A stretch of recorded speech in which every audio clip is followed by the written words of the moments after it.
Today's lesson is part 3 of a 4-part series we are doing on how to buy, fix, and flip or hold websites for wealth creation and or long-term cash flow. Because who don't like those things, right?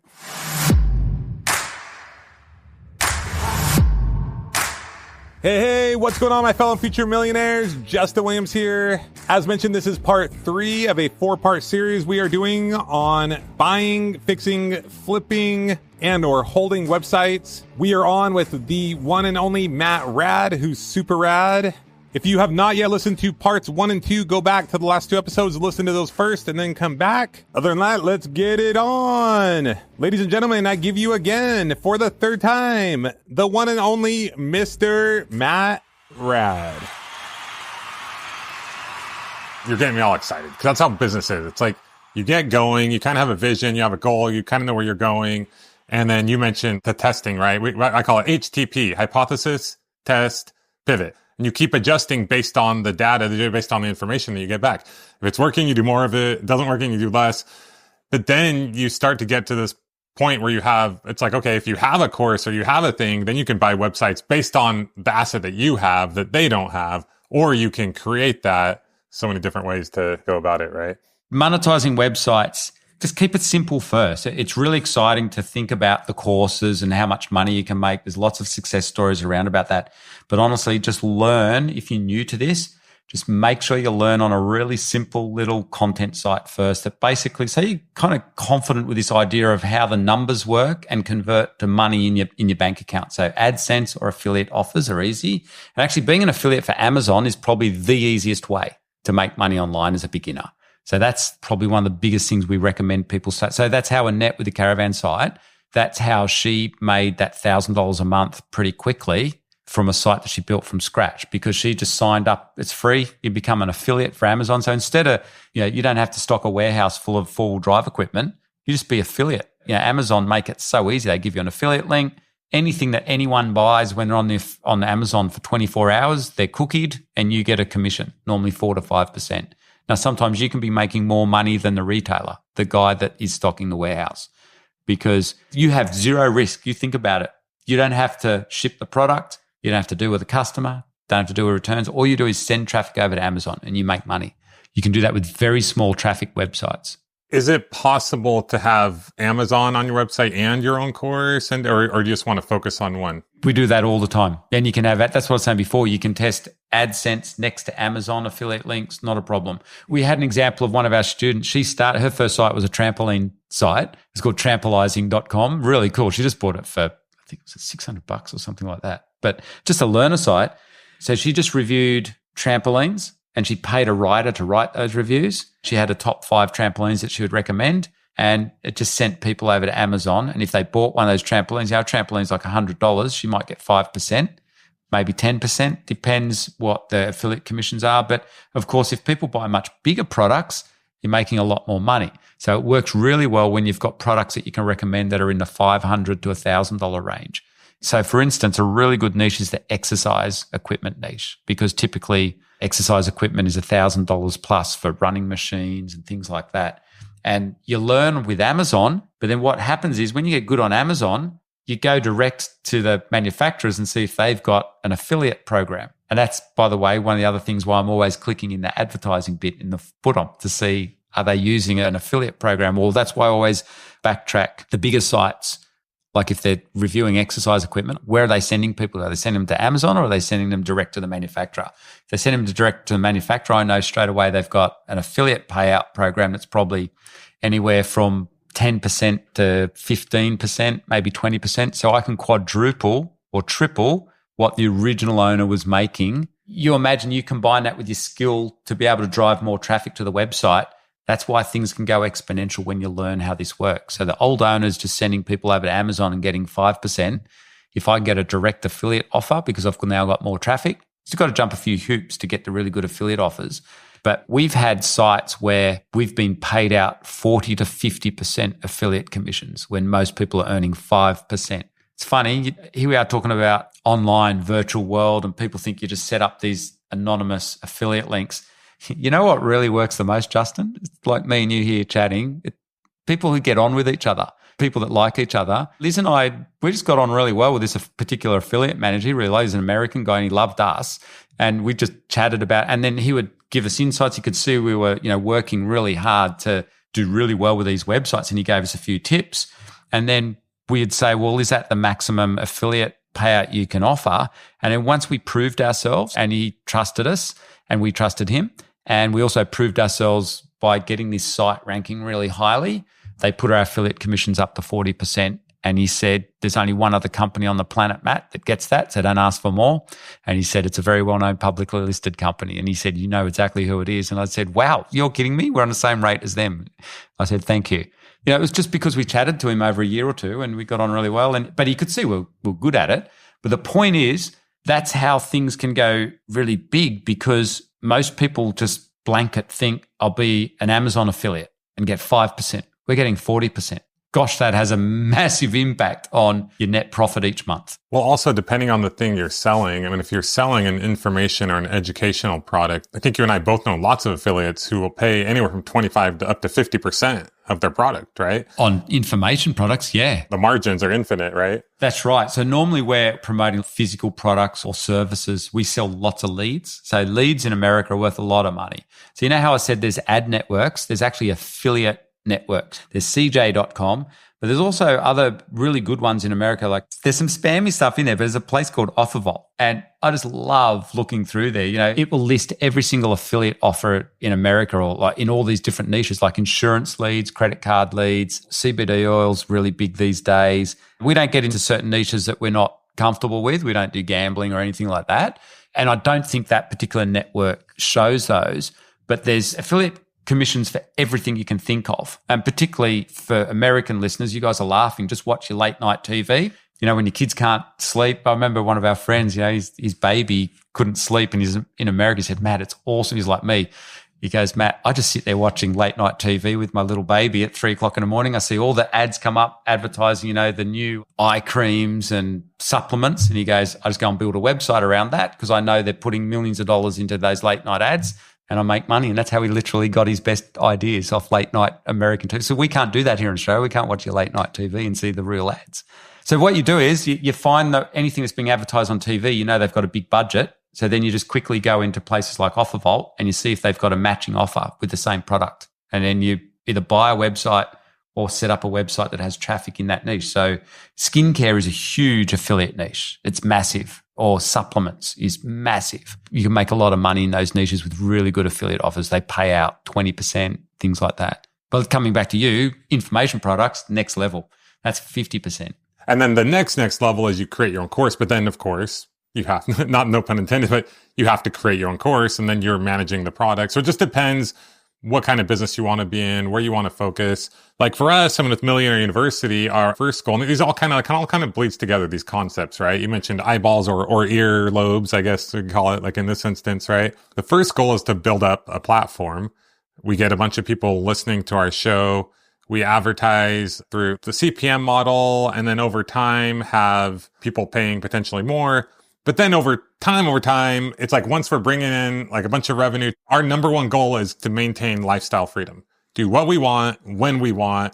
In the past, when we first started, it's different. You got the kids you got to feed. You got bills you got to pay. I was out knocking doors every day in the heat of Bakersfield, California, 110 degrees. It did not matter. I had to figure out how to pay the bills. Maslow's hierarchy of needs, had to eat, right? But now we're to this point where it's like, we're kind of comfortable, right? Like, I don't want to start a business that is going to make me work the 5 to 9, like you mentioned, but I like doing stuff. I love interviewing cool people like you.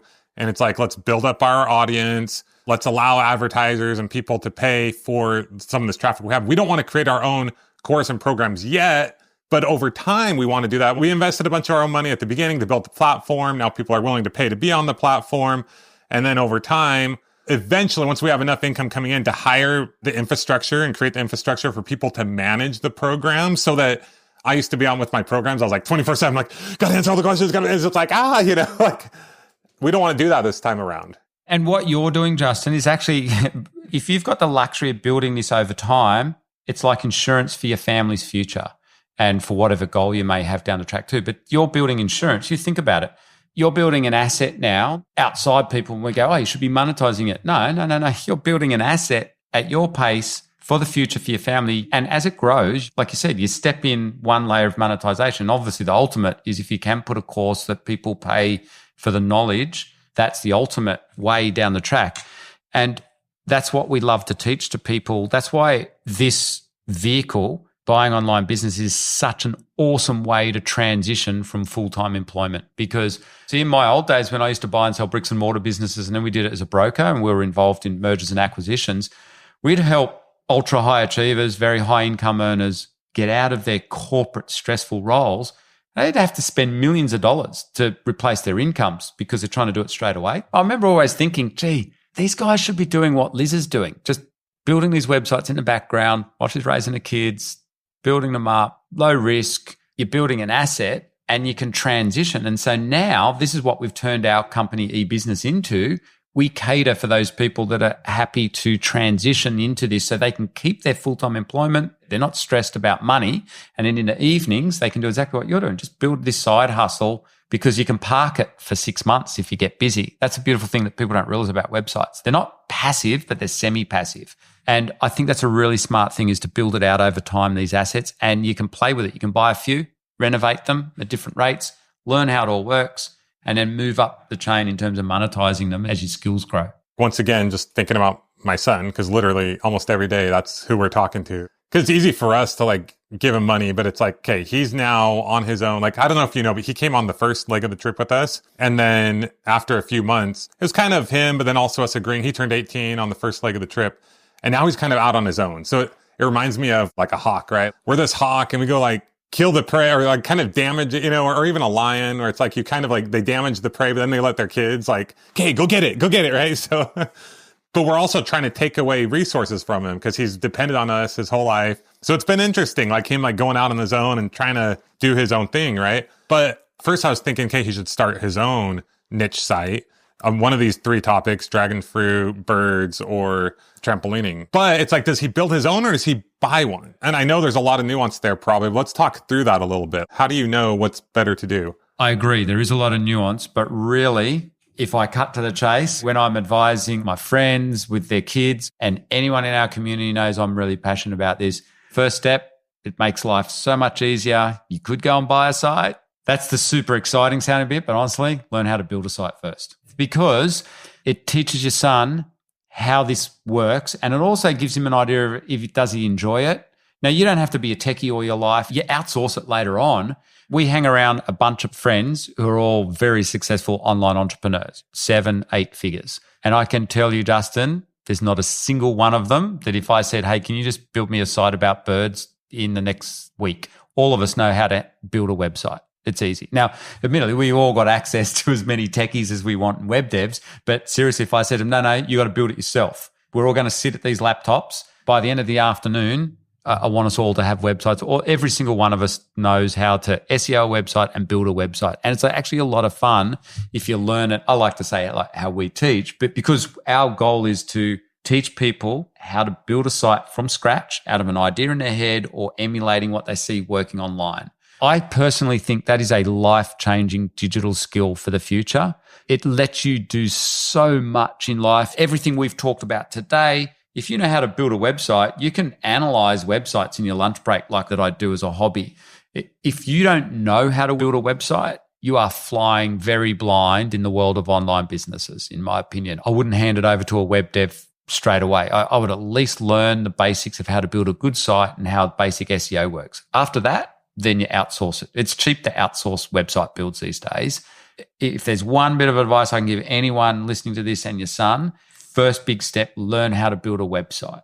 It's a no-brainer because you'll also guaranteed when it comes to buying a website, you'll do far better due diligence if you know what goes into building a website. You'll know the minutiae of what to look at. Whereas people that go on the flipper, like they hear me on a podcast or whatever, and they go, cool, I'm just going to jump on the flipper and buy the first website that I see.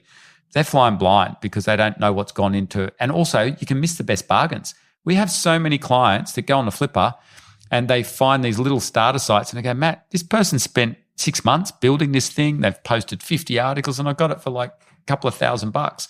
I know how much work's gone into building that because building sites when you're a beginner takes a long time. It might take you a week or so. So all of a sudden you can look at a starter site and go, oh man, that thing's easily worth $1,000 just in the time that it took that person to build it. Okay, real life example. I'm going to have my son listen to this, okay? Like this is going to be his step-by-step 101. It's super exciting to get on the Flipper and buy a website, but he should just learn how to build a website first and just the basics of it. WordPress too. His three main passions are birds, dragon fruit, and then freestyle trampolining is what they call it. Once a year, he'll go to this like yearly competition and like the freestyle trampoline, but it's a very tight-knit community. These kids are super passionate. This is brilliant. So here's an interesting thing. And if your son is genuinely passionate about this and wants to go a bit beyond just setting up a standard passive website or semi-passive website, that's the sort of thing that I would tell him to go for the freestyle trampolining one, because he can go around and interview people. He can take real photos. He can become a voice in that niche. It's funny. The one thing I've learned about virtual businesses is the truly successful ones are the ones that do face-to-face stuff. It's kind of weird. You can be a bit of a mushroom in the dark at home in your Jimmy Jams, but if you can get out there and talk to other freestyle guys, you become a bit of a voice. I'd start a Facebook page with it or some social, obviously in that age group too. You need a social media presence, ideally a YouTube channel, but you want a blog so that then when you get a bit of a passionate following, you can start putting corporate sponsors on there. So like trampoline people or gyms or whatever, that's where you're going for it. But you just want to get a bit of a following. So the other reason that I'd get him to start in that particular niche is because chances are as a young guy, if he's into it, he's passionate about it. So I know as a coach, he's probably going to stick at that website for a bit of time. And also, as luck would have it, trampolining, we know you can make good money out of it as well as an affiliate. But if you've got a site that you're passionate about, even if you park it, at least you're going to just keep coming back to it over the 6 months. And that means you're going to learn how to do all this stuff. Doesn't matter if you don't make money, at least you're having fun building the site. So it's a fun site for him to build as well. That could be absolute gold. But you said he's interested in all three niches. But that one, I think if there's a community, these days communities are where it's at. Because of AI and the way the world is, as we all know, if there's a community there of nice people, I'm presuming in the trampolining space, they're probably really nice kids or young people. He can get around and do awesome interviews. You could build a really, really good website there. Well, and he's connected on Instagram. I mean, he posts videos almost every day. Oh, wow. He's halfway there, Justin. On like Instagram, he's posting videos. He has friends. This summer, he'll go to like a competition. So that's like the skateboarding niche. It's huge. Or golfing niche, any of those sorts of sports niches like that, or CrossFit and stuff, writing really good information on how to play the game better and stuff like that. And if he's into it, he doesn't have to even be the expert. He can go and video the top jumpers and show their technique. People will follow that. I would get it onto a blog though. See, the problem with young people these days, sorry, young people, if you're listening, you guys are all on social media and you think you can be successful because you see all these YouTube videos about becoming an influencer on social media. But us old guys, the ones that are paying money to advertise with you, we want to see a blog behind it. So I gave this advice. We've got full-time travel influencers, and they have a massive Instagram following. This is here in Australia. Chris and Beck, you can see them on our website. They thought they were kicking big goals on Instagram. They're getting corporate sponsors. They're sending them around the world to, different places. And as long as they take beautiful photos, a really nice young couple. And so they're really good representatives for corporates.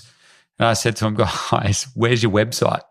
Why don't you have a website? Remember, your big corporate guys like Canon and all these hotel chains, Instagram can be taken off you in an instant. It's not your asset. And Instagram or Facebook or even any of those, they're instant. The post is gone. I said to them, you show me your top ranking Instagram post, pretend I'm the head business development manager from Canon cameras, and I want to sponsor you guys because you're a big influencer. Show me your number one post on Instagram and I'll advertise on there. And they couldn't do it because they'd posted it ages ago. They got like 1 million views. They couldn't actually find it. I said, okay, scenario 2, show me your best article on your blog. Can find it in minutes, seconds. I want to put my ad for my Canon cameras on that article. You can't do that on their 1 million view Instagram post. It's gone. So if you're young, think like us oldies do. We still want to see a blog, a web presence. It's super important. It gives you so much. That's your asset. Like what you're doing, Justin, you're building now. That's an asset. You got to think 10 years out. You own it. That's the virtual real estate that you own. Social media is awesome, but it can be taken off you in an instant. You don't own the asset. Whereas WordPress or blog, you can build it up, you can trade it, you can sell it for 6 and 7 figures down the track. You can't sell your Instagram account for that. And you can put advertisers on there.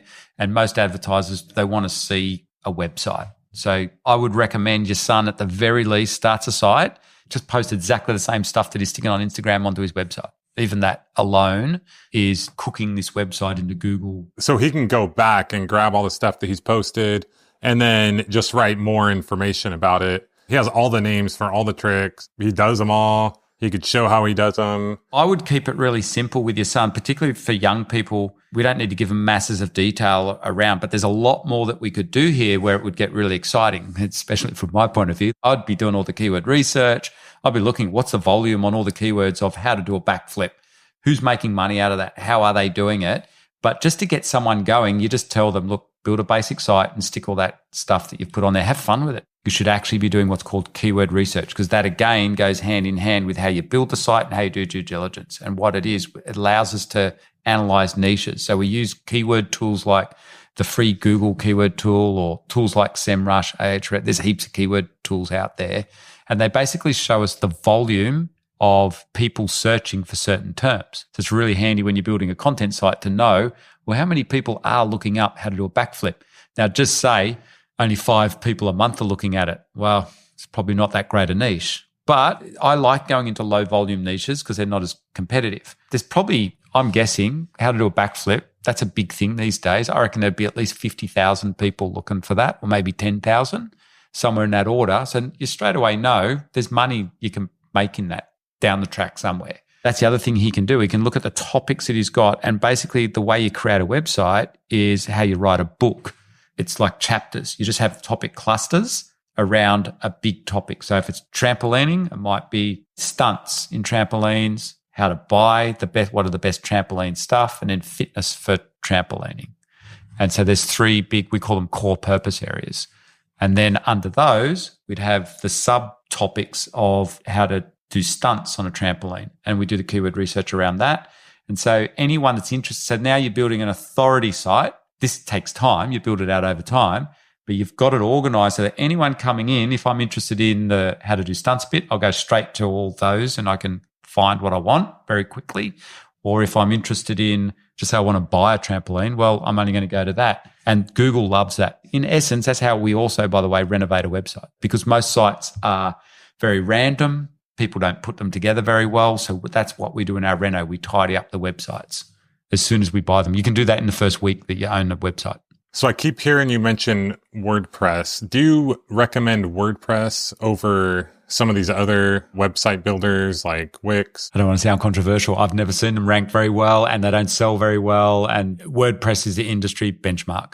You can build 7, 8, and 9-figure websites. So that's in the hundreds of millions on WordPress. Why don't these other sites rank very well? Because again, you don't own the platform as such. They don't seem to work very well SEO-wise, and Google loves WordPress sites because they are the industry standard. They are really good for SEO purposes, and you own the asset. There's 2 parts to a website. There's domain name, and then there's a platform that you build under it. Now, those Wix and Foursquare and all those guys in the GoDaddy sites, Google knows that they come from GoDaddy or Wix or whatever, and I don't know, it just doesn't seem to like them. I look at, I don't know, hundreds of websites a week, thousands and tens of thousands. I've never really noticed Wix ranking that well.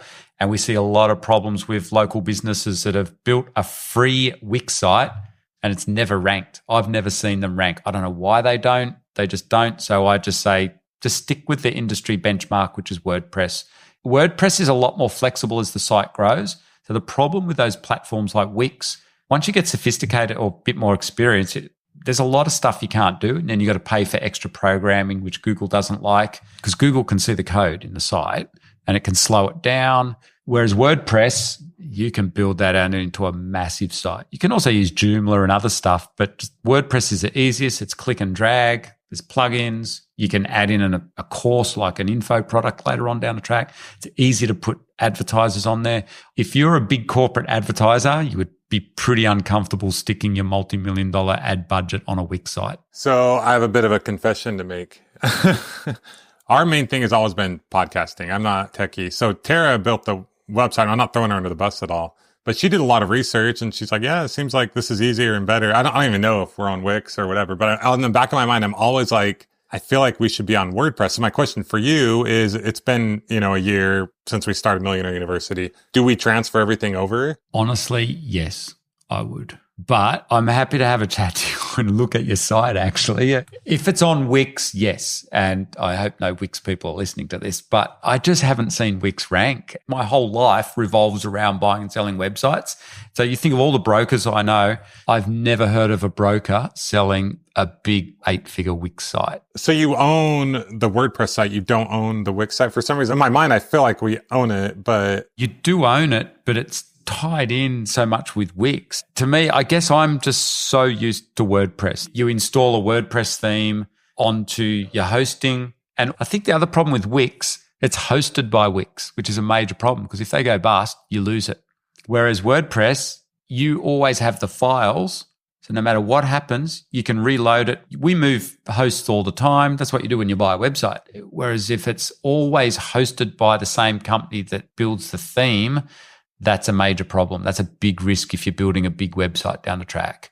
You can build websites on the GoDaddy program, and they're actually really good. Liz she started saying, hey, Matt, for our clients, these GoDaddy sites, you can build pretty good websites here, like Wix, same sort of thing. But we realized, no, in all consciousness, we shouldn't be recommending this because we're teaching people to build assets for the future.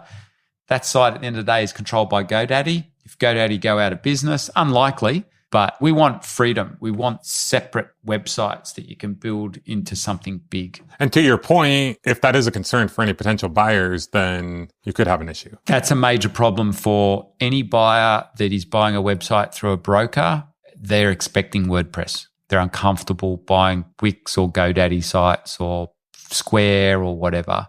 Now, there's an opportunity if you're hunting around for private deals and you find someone that's got a useless Wix site that's not ranking, but they've got good content on there, you can buy it and just transfer it into WordPress. You can sometimes pick it up for content value way less than the content value. So that can work well. We have a lot of clients that transfer local business sites are typically built on Wix.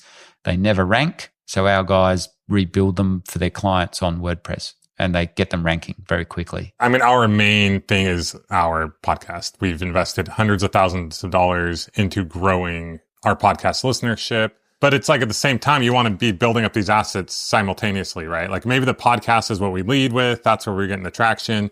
But why not get extra eyeballs on the website, as many as we can? It's kind of like a, but at the same time, hey, sometimes you do whatever it takes to get going and then you adjust and go from there. I don't have anything to do with Wix, but I've just heard it through my clients. They've said, Matt, when you're trying to add in extra complexity to Wix sites, you very quickly work out, they're not free. It's like $500 for simple changes and things, or putting in more complex plugins and things. Now, I'm not an expert on that, but that's the other thing to be aware of. As your site grows, you might be up for a lot more than what you first thought was a cost-effective thing. Whereas WordPress, everything's cheap these days. You can buy plugins for like $50 that do full-on e-commerce stuff. They're amazing.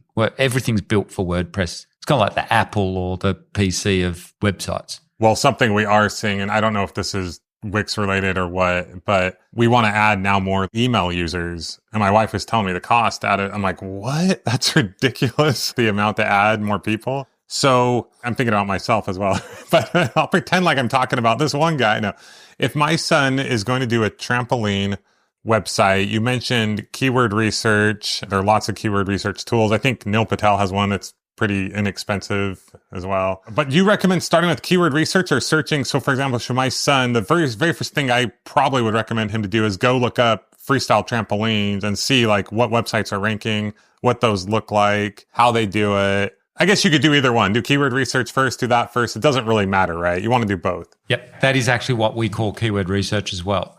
And then you do it hand in hand with looking at the numbers. And you can use a free tool. You just use Google Trends to see if it's trending. It doesn't have to be trending though. That market won't be trending. I don't think. It might have come up a bit over the years, but Google Trends is just Google it. If you're listening to this, it's a really cool tool. So it's good to see breakout searches and things like that on Google Trends.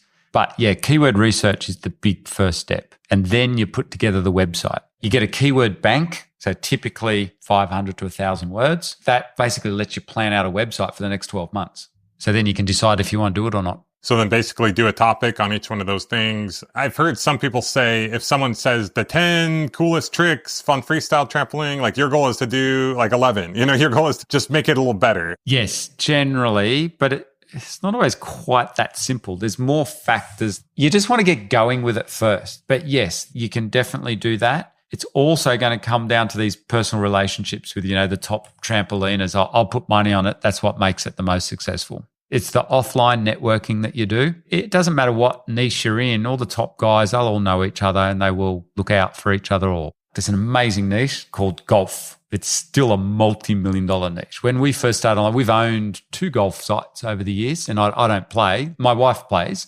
She's only started recently after we sold the site. That's the irony of it, damn it. I can't believe we sold the site. I still think what works is knowing people, taking real photos of people that are doing things and seeing real people. We're all passionate about golf and you want to get your swing right and everything like that. So if I'm on a website, I want to know, well, can I trust this? Is it AI generated? Is this real? If there's real photos and things, that's what elevates websites in this day and age in passion niches, is the human element. And then if you can build a community where they're discussing, so if you can put a forum with it or a Facebook group or something like that, that would be ideal. That's what you're really looking for when you know what you're doing. My client, Greg, who bought that guitar site, that's just as what I call it, a standard affiliate guitar site recommending stuff on Amazon. But with someone like him, who's a real, genuine, super lovely guy, he's going to put behind his personality into it now. He's going to bring in some fellow guitarist friends that he has. He'll link in with his other community that he's got. All of a sudden, that totally transforms that website. That's the sort of stuff you want to be working towards. Woo-hoo-hoo-hoo! Thanks again, Matt. That was incredible. You are the man. Once again, if you want to get in touch with Matt, you can find him at ebusinessinstitute.com or just look up Matt Raad online and his name will pop up all over the place. That's Matt, R-A-A-D. You guys are amazing. If you're enjoying this series, be sure to share with a friend. Please leave us a rating and review where you are listening now. And we will talk to you next time on the Millionaire University podcast. Until then, class dismissed.